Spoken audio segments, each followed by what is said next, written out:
Hello friends, आज हम deep work book summary Hindi में देखेंगे। यह बुक 2016 में पब्लिश हुई थी कैल न्यूपोर्ट के द्वारा पर। बेसिकली यह बुक उन सभी लोगों को पढ़ना चाहिए जो डिस्ट्रैक्शन के नशे से ग्रसित है।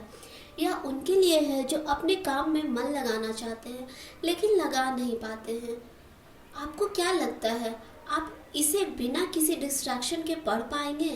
हो सकता है आप इसे पढ़ रहे होंगे और अचानक से आपके सोशल मीडिया अकाउंट से कोई नोटिफिकेशन आता है और आप कितनी जल्दी डिस्ट्रैक्ट हो जाते हैं। फ्रेंड्स, ऐसे कई तरह के डिस्ट्रैक्शन हमारे डेली लाइफ में आते रहते हैं। हम कोई भी काम करने बैठते हैं और तो हमें उसे शुरू करने में छोड़कर दूसरी जगह शिफ्ट हो जाते हैं। इसलिए हमारा मन ना पढ़ाई करने में लगता है और ना ही कोई और काम करने में। डीप वर्क बुक का उद्देश्य है कि फोकस डीप वर्क के जरिए हम अपने पोटेंशियल को समझें। हम ये समझेंगे कि डीप वर्क होता क्या है और हम इसे अपनी ज़िंदगी में कैसे ला सकते हैं। डीप वर्क ऐसा काम होता है जो हमारी ज़िंदगी में अभूतपूर्व बदलाव लाता है या फिर हमारी कंपनी के अंदर बहुत प्रोडक्शन को बनाता है। दोस्तों, ऐसे समय में जब टेक्नोलॉजी इतनी तेज़ी से डेवलप हो रही है तो हमें कभी सपने में भी नहीं सोच सकते हैं कि हमारे हर काम जो कर रहे हैं उसमें इतनी बाधाएं आएगी, उसमें इतने डिस्ट्रैक्शन आएंगे। हमें बिना किसी रुकावट या इंटरप्शन के समय पर एक काम करने की एबिलिटी और स्किल्स डेवलप करने के लिए हमें फोकस तो करना ही होगा, क्योंकि यह बहुत ज़रूरी है कि हम डीप वर्क करने की प्रैक्टिस अपनी ज़िंदगी में लाएं, तभी कुछ क्रिएटिव और अच्छा प्रोडक्टिव वर्क कर पाएंगे। डीप वर्क बुक हमें यह बताती है कि कैसे मल्टीटास्किंग आपको लेस प्रोडक्टिव बनाती है। हम सोचते हैं कि कई सारे कामों को एक साथ करने का उनके समय का अच्छा उपयोग करता है। यह सोच बिल्कुल ही गलत है, क्योंकि मल्टीटास्किंग प्रोडक्टिविटी को नहीं बढ़ाता है। मल्टीटास्किंग प्रोडक्टिविटी के लिए बिल्कुल भी अच्छा नहीं है, ना ही हर समय इलेक्ट्रॉनिकली कनेक्टेड रहना अच्छा है। इनफैक्ट सोशल मीडिया और ईमेल टैब को अपने वेब ब्राउज़र पर खुला रखना आपको भले ही हार्मफुल नहीं लगता हो। अगर आप फॉरन नोटिफिकेशन को एड्रेस ना भी करें, तब भी आपकी कंप्यूटर स्क्रीन पर बार बार नोटिफिकेशन का पॉपअप होना आपके फोकस को बिगाड़ने के लिए काफ़ी है। 2012 की एक स्टडी में पाया गया है कि एक नॉर्मल एम्प्लॉय 60% से भी अधिक वर्क वीक का समय ऑनलाइन सोशल मीडिया टूल्स को यूज़ करने में इंटरनेट सफरिंग में बिता देते हैं। उसमें से सिर्फ 30% समय ऐसा ईमेल को पढ़ने में और उसका जवाब देने में बिता देते हैं, जिससे उसका बेहद समय ऑनलाइन ही बर्बाद हो जाता है। फ्रेंड्स, जब हम ऑनलाइन या फिर किसी टेक्नोलॉजी टूल के साथ अपना समय बिता रहे हैं तो हमें लगता नहीं है कि हम अपना समय बर्बाद हो रहे हैं। इसका एहसास हमें बाद में गिल्ट के रूप में होता है। डिस्ट्रैक्शन मॉडर्न वर्ल्ड में हर जगह है, जहां मल्टीटास्किंग हमारी डिफ़ॉल्ट स्टेट बन गई है, हमारी प्रोडक्टिविटी को किल कर रही है। गुड न्यूज़ यह है कि हम डिस्ट्रैक्शन को एलिमिनेट करके अपने टाइम को कंट्रोल वापस में ले सकते हैं और हमारे ब्रेन को एक ही टाइम पर एक ही काम पर फोकस करवा सकते हैं। अब हम देखेंगे कि डीप वर्क को कैसे अचीव करें। डीप वर्क को अचीव करने के लिए अलग अलग स्ट्रैटेजी होती है, जिनमें से सबसे पहले हमें गोल की ज़रूरत होती है। जब हम जानते हैं कि वो ऐसी कौन सी चीज़ है जो आपको डीप वर्क करने नहीं देती है, लेकिन आप उन्हें कैसे ओवरकम कर सकते हैं। इसकी कोई यूनिवर्सल स्ट्रैटेजी नहीं होती, पर यहाँ कुछ तरीके हैं जो आपकी मदद कर सकते हैं। मोनास्टिक अप्रोच, इसका मतलब यह होता है कि इस तरीके में आपको एकांत में रहना होता है, ऐसी जगह जहां आपको कोई भी किसी भी प्रकार का डिस्ट्रैक्शन आपको अट्रैक्ट ना करे। यह स्ट्रैटेजी डिस्ट्रैक्शन के सभी सोर्स को मिटाने और एक संत की तरह अकेले रहने पर काम करती है। दूसरा अप्रोच है बिमोडल अप्रोच। इसमें लंबा समय तक अकेले रहकर कोई भी इम्पोर्टेंट काम को किया जाता है और बचे हुए समय को बाकी के कामों में पूरा करने में उपयोग किया जाता है। थर्ड अप्रोच है रिथमिक अप्रोच। यहाँ आइडिया डीप वर्क को टाइम ब्लॉक करने में, मान ले 90 मिनट तक 20 मिनट्स में हैबिट बनाना है। इस अप्रोच के लिए आप एक कैलेंडर का यूज़ कर अपने अकम्पलिशमेंट को ट्रैक करने के लिए कर सकते हैं। नेक्स्ट अप्रोच है जर्नलिस्टिक अप्रोच। इस अप्रोच में आपको डीपर करने के लिए अपने डेली रूटीन में से कोई भी अनएक्सपेक्टेड फ्री टाइम लेना है। इन तकनीकों को आप दोबारा पढ़कर समझ सकते हैं। आपको एक बात ध्यान रखनी है कि ये सब एक रूटीन की तरह है, जो रूटीन की तरह ही जानी चाहिए, रैंडमली नहीं। यही डीप वर्क और जोन के बीच अंतर है। जब आप कई घंटों के बाद काम को टालकर किसी काम को करते हैं तो इसे वर्क जोन कहा जाता है, लेकिन आप अपने कामों को एक रूटीन के साथ डीपली बिना किसी डिस्ट्रैक्शन से करते हो तो उसे डीप वर्क कहा जाता है। डीप वर्क करने के लिए जरूरी रिचुअल्स अपनाना। दोस्तों, यह डीप वर्क आपकी पर्पस और डिज़ायर पर निर्भर करता है। आपका माइंड डीप वर्क करने के लिए तैयार हो सके, इसके लिए रिचुअल्स रूल का होना बहुत ज़रूरी है। चलिए कुछ रूल्स को देखते हैं। अपने स्पेस को डिफाइन करना।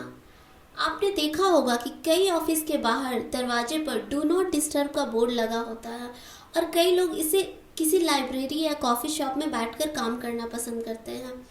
दोस्तों, आप सुने होंगे हैरी पॉटर के बारे में, जो लास्ट बुक लिखने के लिए एक होटल रूम रेंट पे लेकर उस बुक को पूरा करती है। इसका मतलब है वो डीप वर्क करने के लिए एक होटल रूम लेती है और उसमें अपना काम करती है। अपनी सीमाओं को तय करना। एक एग्जाम्पल देखेंगे कि इंटरनेट को डिस्कनेक्ट करना, अपने मोबाइल को ऑफ करना, ताकि आप अपने काम को प्रति डिस्ट्रैक्ट ना हो सके, नोटिफिकेशन आपको डिस्टर्ब ना कर सकते।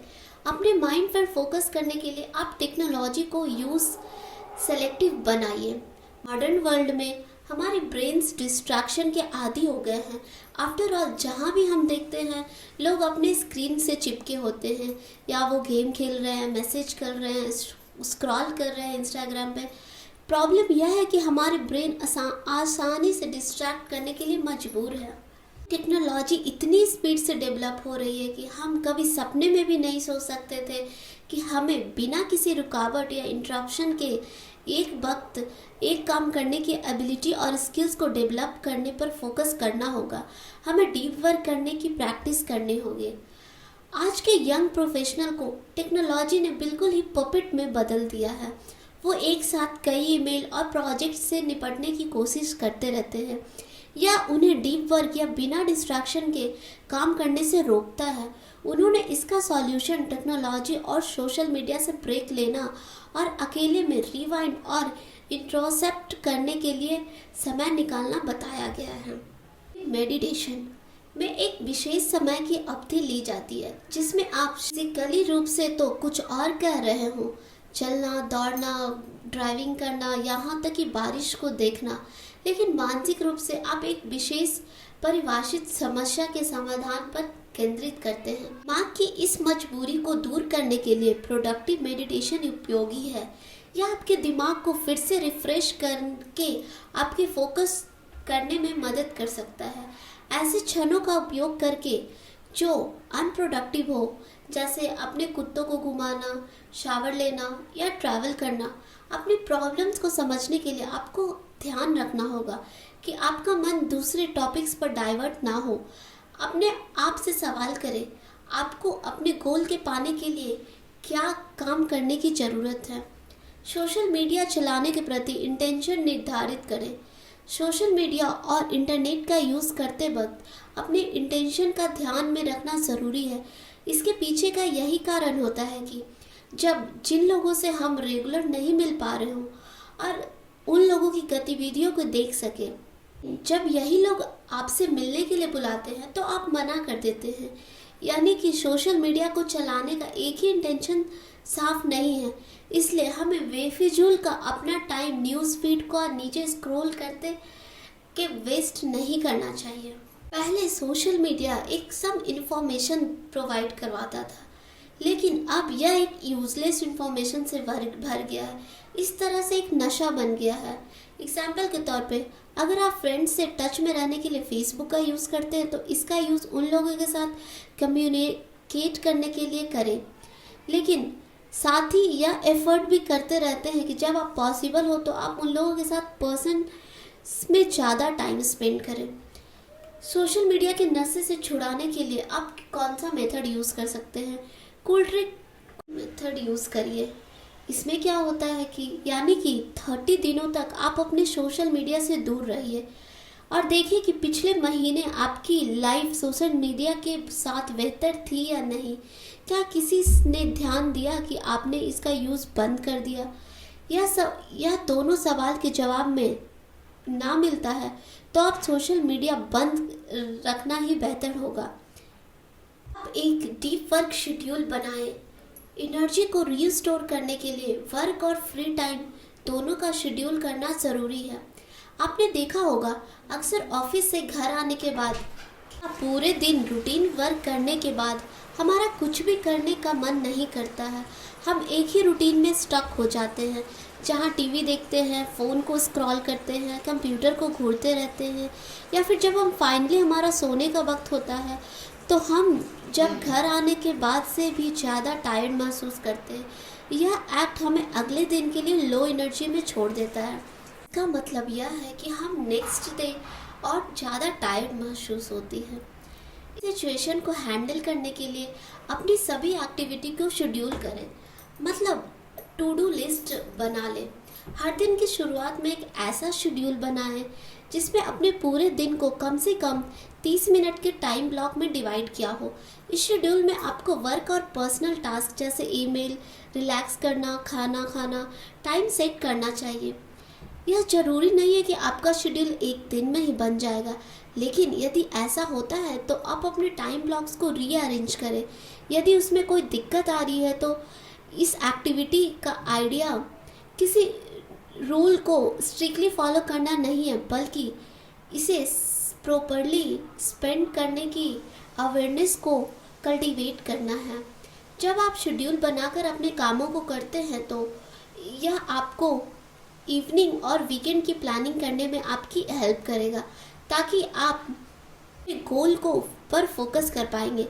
इसलिए ऑफिस में अपने कुछ रूल्स फॉलो करने की कोशिश करें, जैसे एक फिक्स टाइम बना पीरियड के बाद अपने ईमेल्स को चेक ना करें। ऐसा करने से आप अपने माइंड को वो स्पेस देंगे जहां इसे शट डाउन करने की ज़रूरत है।